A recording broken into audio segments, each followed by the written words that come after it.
So tell me a little bit about when you turned this corner. So you were coping with food, and then it sounds like you began this journey of losing over 100 pounds. For everybody out there that wants to lose weight, what's the thing that you figured out? Yeah. So I ran a supplement store. I Mhm. had basically access to every supplement on the market. Mhm. And I had distributors just giving me stuff to try because they Yeah. wanted me to try it and sell it. Yeah. Um, so I basically had this supplement pharmacy in my basement. I had access to every pill on the planet, just about, it felt like. And I was looking for all the answers in supplement science, in high level, like, the minutiae of nutrition science. I was voraciously consuming examine.com, which is a great resource, by the way. But, Yeah.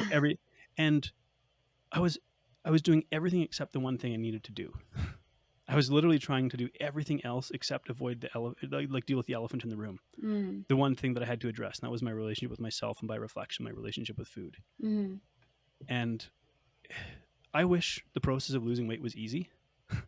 But I think in the 21st century, like, consumers are savvy enough to realize we've been told that story for too long, Yeah. and we need to be honest about this and say weight loss is hard.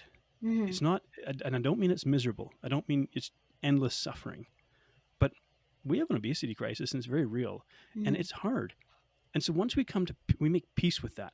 I'm going Mhm. to embark on a journey that's really hard, but Mhm. I have a really good reason for doing this. you know, Yeah. then it gives us the capacity to basically be willing to be uncomfortable. And maybe I'll just give you a little example. My son's 3 months old, and Oh, congrats. he's the most beautiful little boy in the world. I'm not even slightly biased, of course. Um, Ah. but I'm 39, so I'm not a young dad. I'll Ah. be 40 in about 8 months. And he's already like 15 pounds, 16 pounds. He's Ah. thick and strong and always moving. And so I'm getting a little bit of insight into my future. Like, this kid's only get bigger, stronger, and more mobile. Yeah. Like, right now, it looks like he's gearing up to be like an offensive lineman or a wrestler or something like that. Oh. So in my head, I'm thinking, the other day we were at Costco and we passed by like this, giant bag of Maui sweet onion chips, this big purple bag of, like, a 10-pound bag of potato chips or Yeah. something. I was like, I just love to annihilate that entire bag of chips. And the funny thing is like, these urges and impulses still pop into my head, and I don't Ah. make a secret of it. Ah. But I'm not ashamed of it. I'm like, but I don't have to Sure. act on it. Like, Yeah. so I look at that and I look at my son and I go, I could eat those chips and I'd really enjoy it for the few minutes I was eating those chips. It'd be a really great experience. And then Mhm. afterwards, it would just suck. And the spillover effect is it affects my ability to be active and mobile and to play with my son. And Mhm. what do I want more?